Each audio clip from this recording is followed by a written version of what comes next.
제가 디모데후서 2장 9절 말씀을 하나 더 읽겠습니다. 복음을 인하여 내가 죄인과 같이 매이는 데까지 고난을 받았으나 하나님의 말씀은 매이지 아니하니라. 아멘. 제가 읽어드린 이 디모데후서 2장 9절의 이 말씀, 하나님의 말씀은 매이지 아니하니라. 이 말씀은 곧 복음은 매이지 아니하니라. 이런 말씀으로 똑같이 우리가 이해할 수 있습니다. 여러분, 이 말씀을 들을 때 어떤 생각들이 드십니까? 저는 이 복음이 매이지 아니한다라는 이 말씀이 제게는 소망이 됩니다. 바울이 지금 이 말을 하고 있는 것은 편안한 침상에 누워서 하고 있는 것이 아니라 죄수의 신분으로 로마 감옥에 갇힌 상태에서 말하고 있는 것입니다. 그리고 언제인지 모르지만 이제 곧 그는 형장에 끌려가 목이 잘려 죽게 되는 그러한 상황 가운데 놓여져 있음에도 불구하고 그가 이러한 고백을 하는 겁니다. 복음은 매이지 아니하노라. 이 말씀은 곧 나는 감옥에 갇혀 있어서 아무것도 할 수 없지만 그러나 하나님의 복음을 로마의 담장을 이 감옥의 담장을 넘어서 온 열방을 그리고 로마를 복음화할 것이고 그리고 하나님의 영광은 온 세계에 충만하게 될 것이다 라는 것을 고백하고 믿고 선포하는 것입니다. 자신의 상황을 넘어 자신의 신사를 한탄하고 절망하는 것이 아니라 그것을 넘어 하나님의 영광을 소망하며 기뻐하고 있는 그러한 모습인 것입니다. 이것이 모든 믿는 그리스도인들의 사실 고백이 되어야 되고 이것이 우리의 삶에서 승리할 수 있는 동력이 되는 것입니다. 제게 이 말씀이 정말 소망이 되는데 오늘 여러분 모두에게도 이 말씀이 여러분의 삶에 소망이 되어지는 능력의 그런 고백이 되길 축복합니다.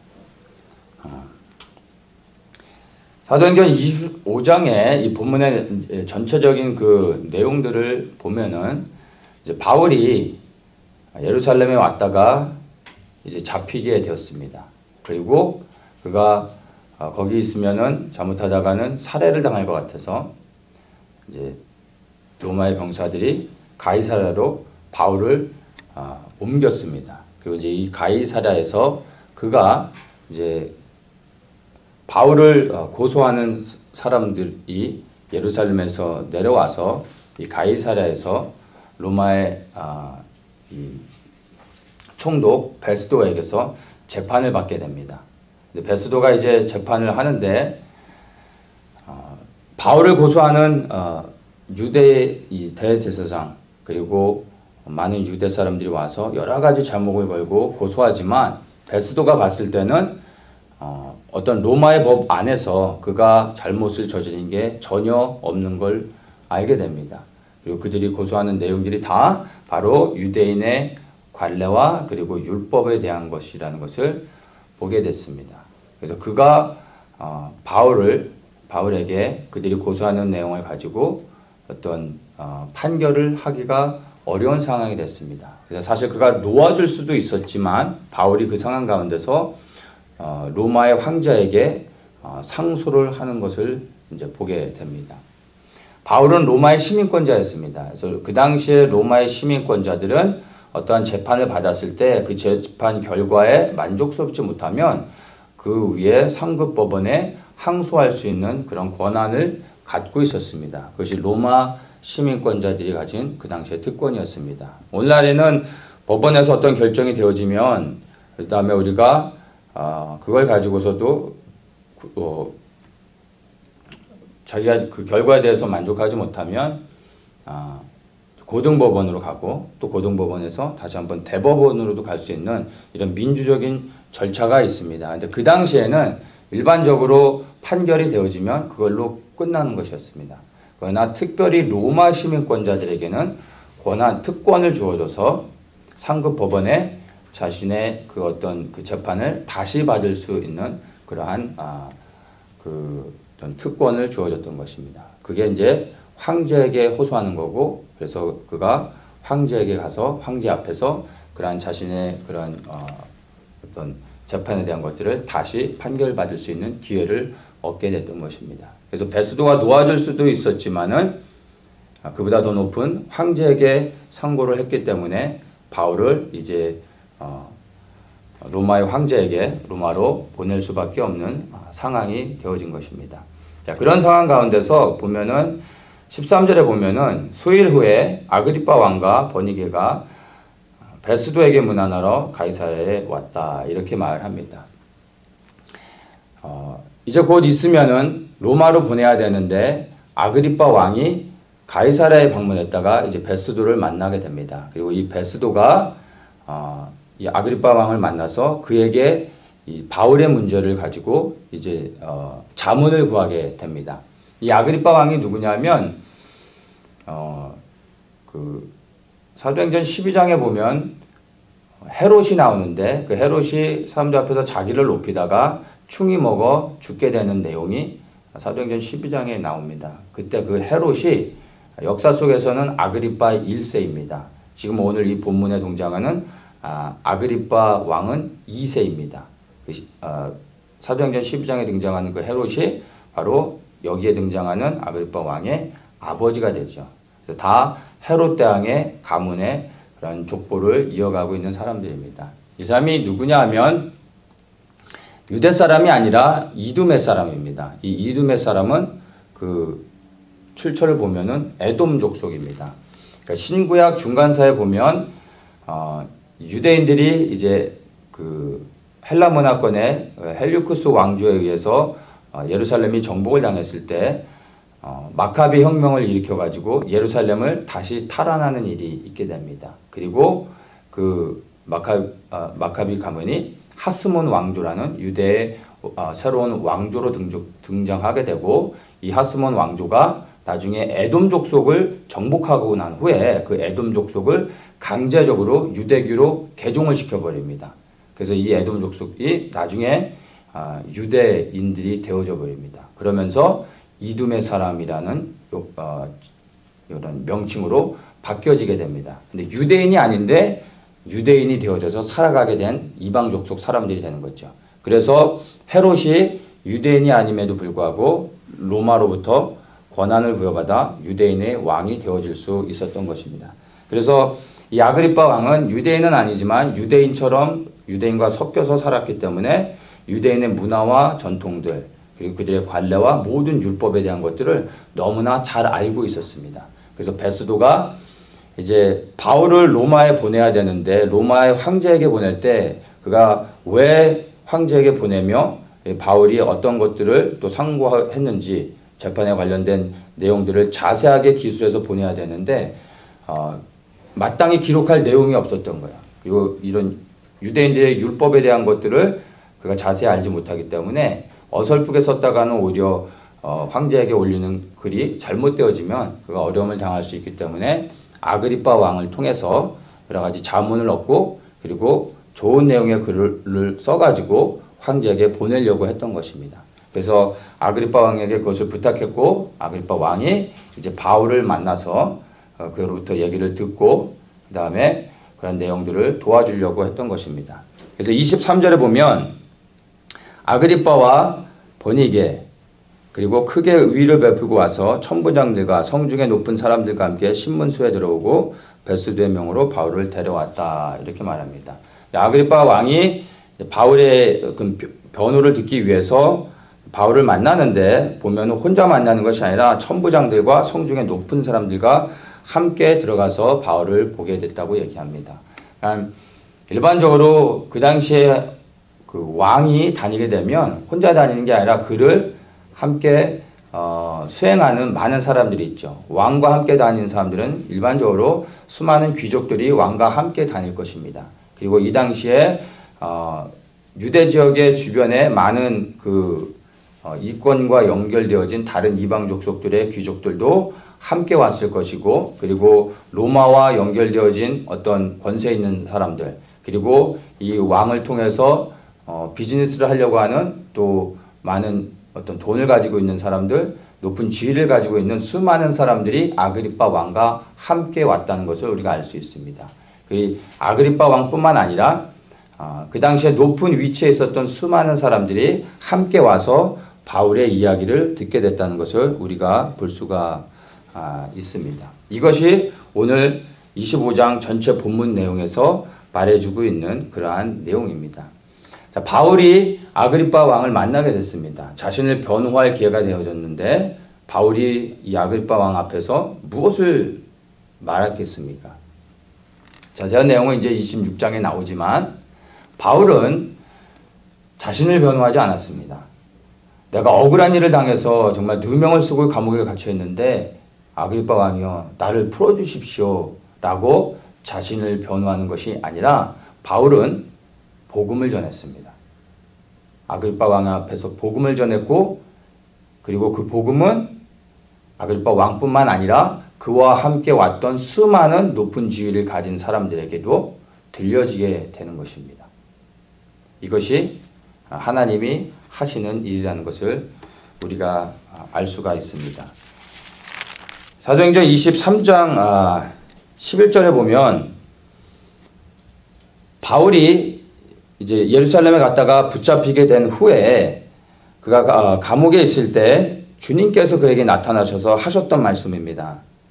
담대하라. 내가 예루살렘에서 나의 일을 증거한 것 같이 로마에서도 증거하여야 하리라.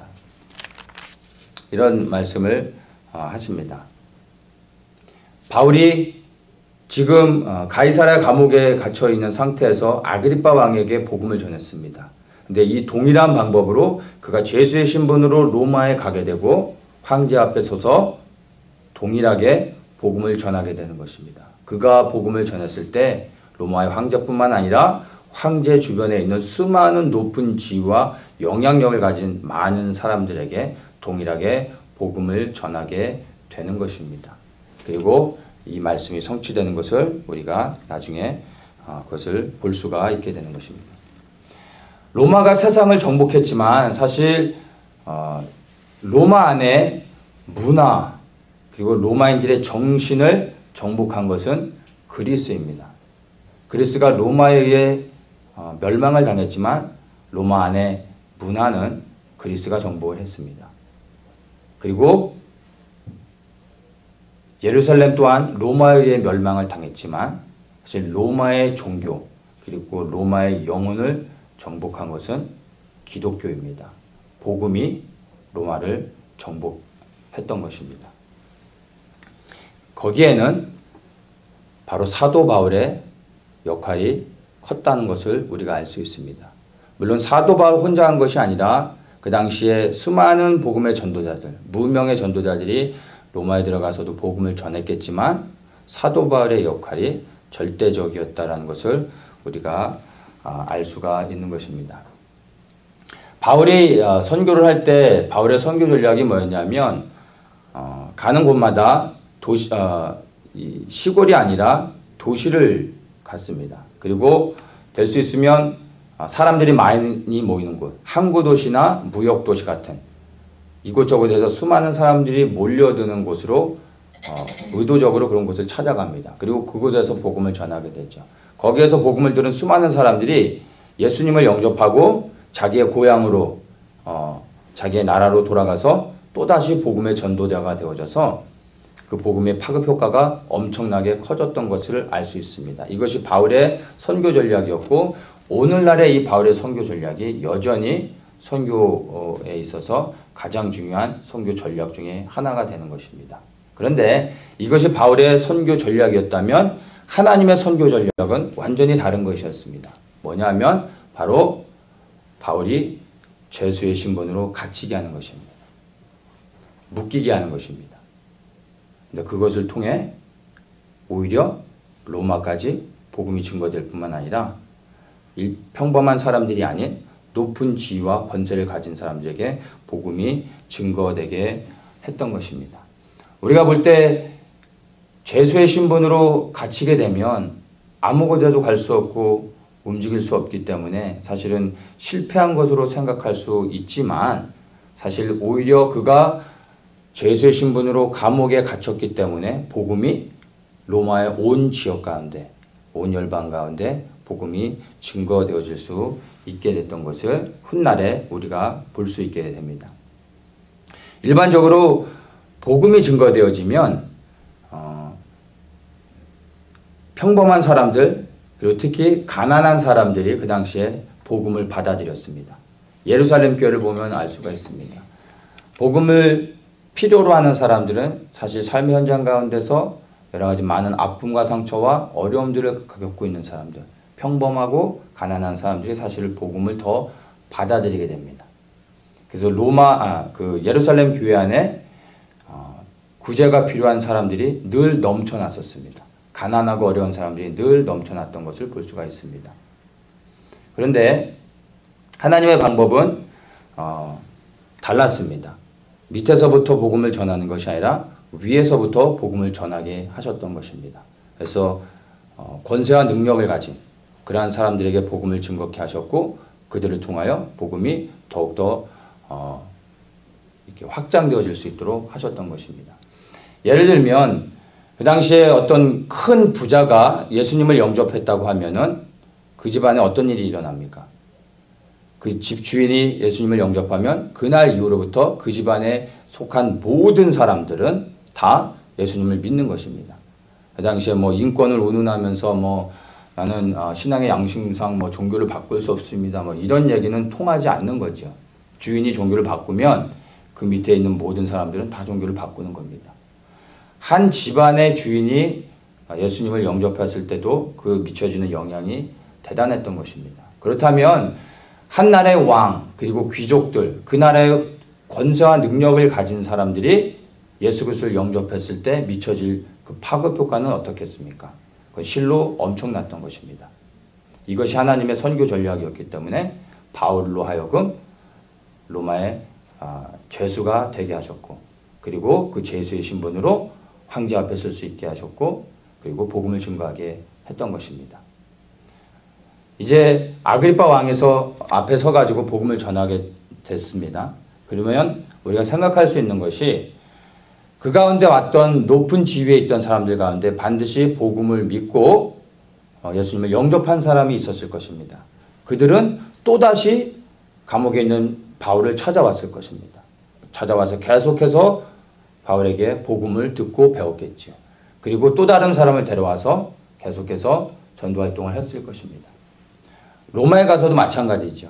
높은 지위에 있는 사람들이 그를 찾아오고 복음을 듣고, 그리고 배우고, 또 다른 사람들을 데려오고, 그리고 그들이 돌아갔을 때 그들이 가지고 있는 위치 안에서 수많은 영향들을 주는 겁니다. 많은 사람들에게 복음을 증거할 뿐만 아니라 높은 지위에 있는 사람이 예수 그리스도를 영접하고 복음으로 변화되어질 때 그 사람의 영향력을 통해서 국가가 바뀌게 되는 것입니다. 정책이 바뀌게 되는 것이죠. 그러면서 복음이 로마를 온전히 정복하게 되는 것을 우리가 볼 수가 있는 것입니다. 만약에 바울이 죄수의 신분이 아니었다면 바울이 그 선교 전략으로 아무리 그가 열심히 로마에 가서 복음을 전했다 할지라도 높은 지위의 권세자들과 만날 수 있는 기회는 없었을 것입니다. 지금 여기서도 아그리파 왕에게 복음을 전하게 됐는데 그가 죄수가 아니었다면 이 아그리파 왕을 일평생 만날 기회조차 없었을 것입니다. 로마의 황제 앞에 설 수 있는 기회는 더욱더 없었을 것입니다. 우리가 생각할 수 없는 방법으로 하나님은 복음을 증거케 하시는 것을 우리가 볼 수가 있는 것입니다. 이것이 하나님의 놀라운 선교 전략입니다. 사도 바울은 예루살렘으로 돌아가면은 자신이 결박과 환란이 기다리고 있어 결국에는 붙잡히고 고난을 당하게 된다는 것을 성령의 감동을 통해서 분명하게 그 사람은 알고 있었습니다. 그런데도 불구하고 그가 갈 수 있었던 것은 그것이 하나님의 분명한 뜻이라는 것을 성령의 감동을 통해 알았기 때문입니다. 그때 그가 고난이 기다리고 있지만 그럼에도 불구하고 나는 예루살렘으로 가야 된다라는 결단을 하면서 했던 고백이 바로 나의 달려갈 길과 주 예수께 받은 사명, 그 하나님의 은혜의 복음 증거하는 일을 마치려면은 나의 생명을 조금도 귀한 것으로 여기지 아니하노라. 바로 이때 고난이 기다리고 있는 예루살렘을 향해 가면서 이러한 고백을 하고 예루살렘으로 갔던 것을 우리가 볼 수가 있습니다. 만사형통을 기대하거나 아니면 해피엔딩을 기대하고 갔던 게 아닙니다. 고난이 분명히 기다리고 있음을 알지만 갔던 것입니다. 처음엔 고난을 당하지만 이렇게 저렇게 하다 보면 결국에는 일이 잘 풀릴 거야 라는 긍정적인 생각과 기대를 가지고 갔던 것이 아닙니다. 그 고난이 기다리고 있고 그 고난의 결과가 무엇인지 알 수 없지만 이것이 나에 대한 하나님의 부르심이라는 것을 너무나 분명히 인식하고 있었기 때문에 그는 보이지 않는 앞에 일어날 일이 무엇인지 알 수 없지만 하나님의 부르심이 너무나 분명하다는 것을 확신하며 나의 생명을 복음을 위하여 드린다라는 고백을 하면서 하나님의 뜻을 위하여 갈 수 있었던 것입니다. 우리는 일반적으로 고난을 받는 것이 하나님의 뜻이 결코 아니라고 생각을 합니다. 오히려 내가 잘 되는 것이 하나님의 뜻이라고 믿기를 원합니다. 왜냐하면 내가 잘 돼야 여기도 가고 저기도 가고 이런 일도 하고 저런 일도 하고 내가 주님을 위해 많은 것들을 해야 되기 때문에 내가 잘 돼야 된다라고 생각을 합니다. 그런데 하나님의 생각은 우리의 생각과 다르다는 것을 바울을 통해서 볼 수 있습니다. 매이는 것은 하나님의 영광을 위해서 결코 유익하지 못하다라고 생각할 수 있지만 사실 바울을 보면 매이는 것이 오히려 하나님의 영광을 위해서 유익했던 것을 우리가 부인할 수가 없는 것입니다. 내가 복음을 위하여 매임을 당할 때 복음은 풀어지게 되는 것입니다. 내가 그리스도를 위하여 고난을 받을 때 주님께서 영광을 받으시는 것입니다. 이것이 주님의 그 뜻임이라는 것을 볼 수가 있습니다. 바울의 동역자들은 예루살렘으로 가려고 하는 바울을 향하여 가지 말라고 간곡히 말립니다. 거기 가면은 고난을 당한다라는 이유 때문에 바울을 말립니다.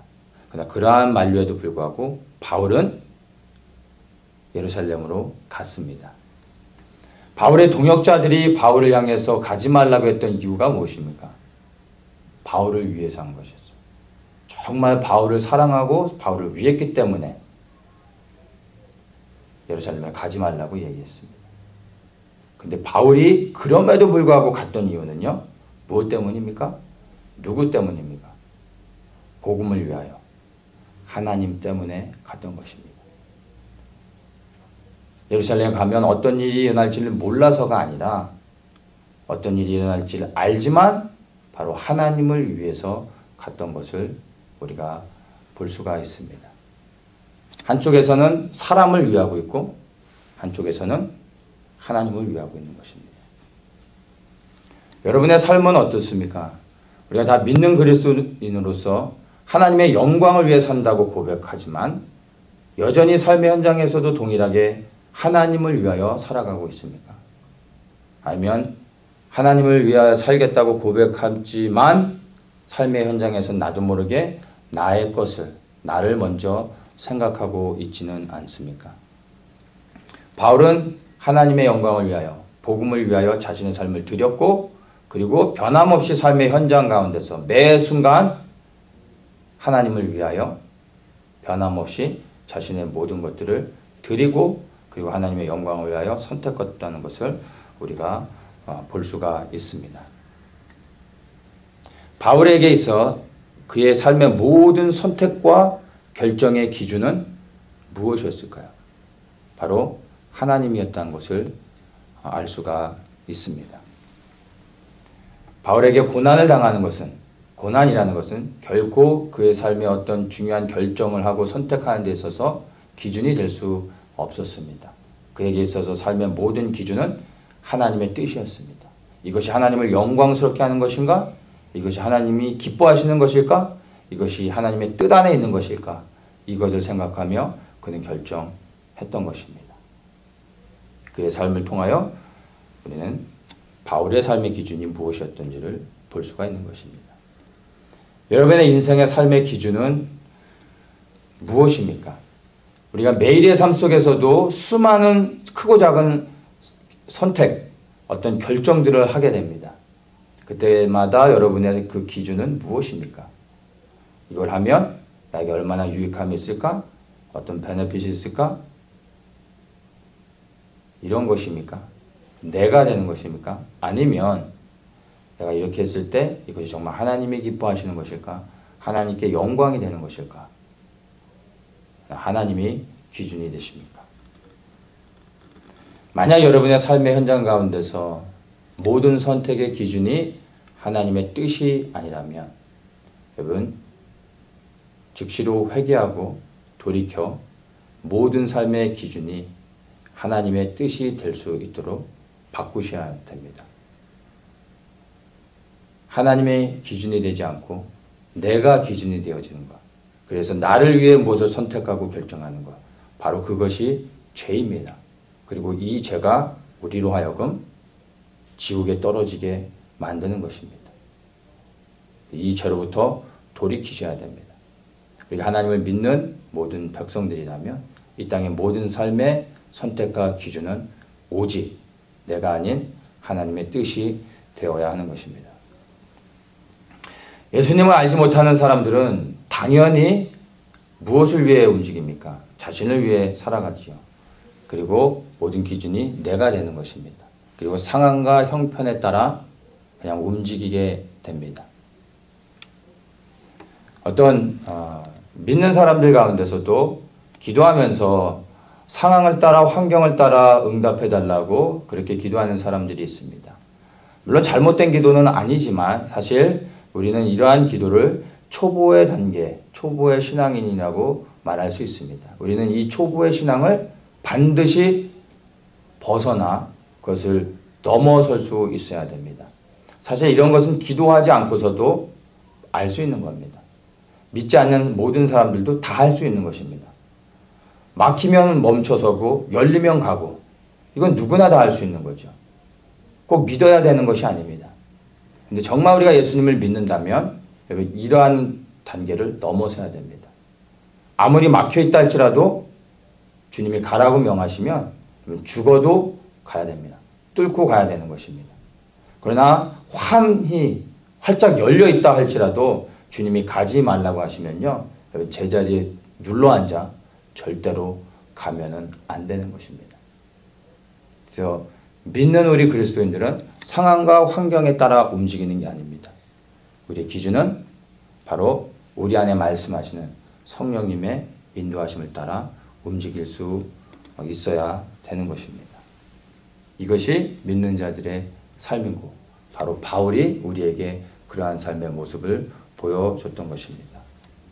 그렇다면 어떻게 이러한 하나님의 뜻을 상황과 환경을 넘어서 우리가 분별할 수 있겠습니까? 이건 너무나 단순합니다. 사실 우리가 다 알고 있는 겁니다. 간단합니다. 내가 사라지면 됩니다.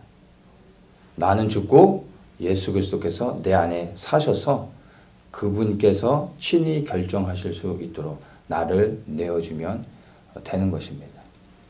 너무나 잘 아는 것이지만 너무나 실행하기 쉽지 않은 그런 문제이죠. 나에게 좋은 것인가? 나를 위한 것인가? 이런 것이 아니라 이게 정말 하나님이 기뻐하시고 하나님의 뜻이며 하나님의 영광을 위한 것인가? 이것들이 우리의 모든 기준과 고민의 어떤 중요한 요소가 되어야 하는 것입니다. 내가 사라지면 내 안에 이제 하나님의 뜻이 정말로 분명하게 분별이 되어져서 하나님의 뜻을 알고 순종할 수 있게 되는 것입니다. 환란이 기다리고 있는 것을 알았음에도 불구하고 바울이 예루살렘으로 갈 수 있었던 이유가 바로 여기에 있었던 것입니다. 자신을 위하지 않고 하나님의 뜻을 위하고 복음의 영광을 위해서 자신을 내어줬던 것입니다. 처음에 읽었던 디모데후서 2장 9절의 말씀을 제가 다시 한번 읽겠습니다.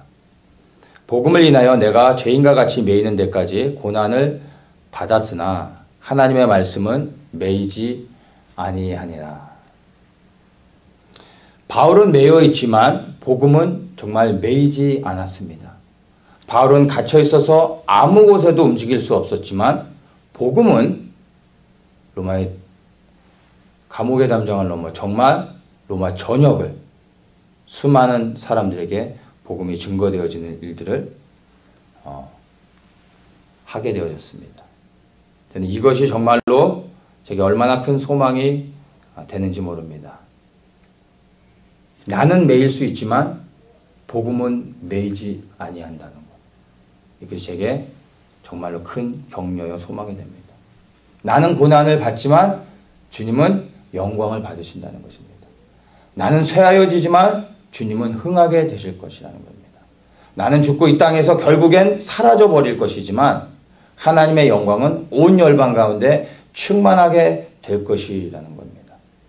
이것이 제게 상황을 넘어 소망하며 기뻐하고 주님 안에서 감사할 수 있는 이유가 되어집니다.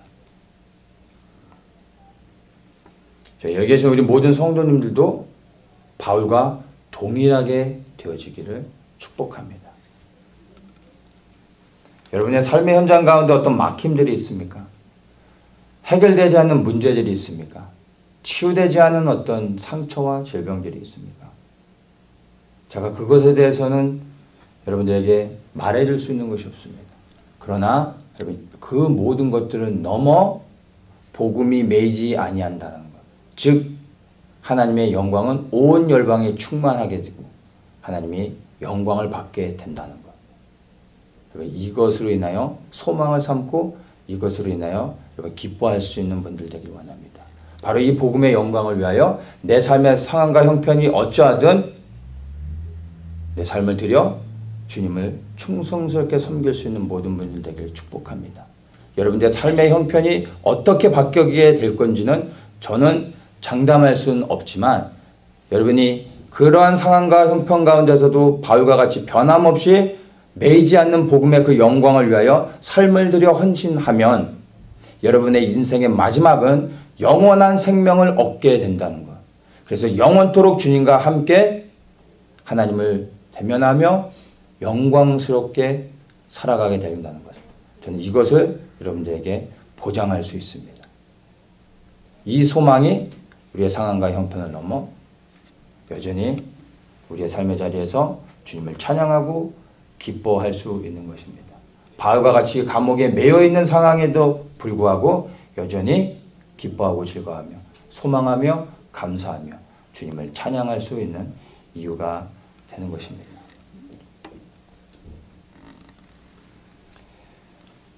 나는 매일 수 있지만 복음은 매이지 아니한다는 것이 여러분 정말 소망이 되고 그것으로 인하여 기뻐하시길 축복합니다.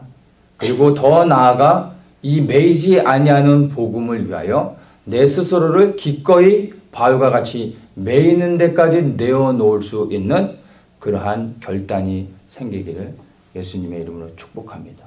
그 결과는 여러분은 영원한 생명을 얻게 되어질 것입니다. 바울이 아그리파 왕 앞에서 이렇게 말합니다. 결박된 것 외에는 여기에 있는 모든 사람들이 다 나와 같이 되기를 원합니다. 이러한 고백을 나중에 하게 됩니다. 믿지 않는 사람들에게 바울이 했던 이야기입니다.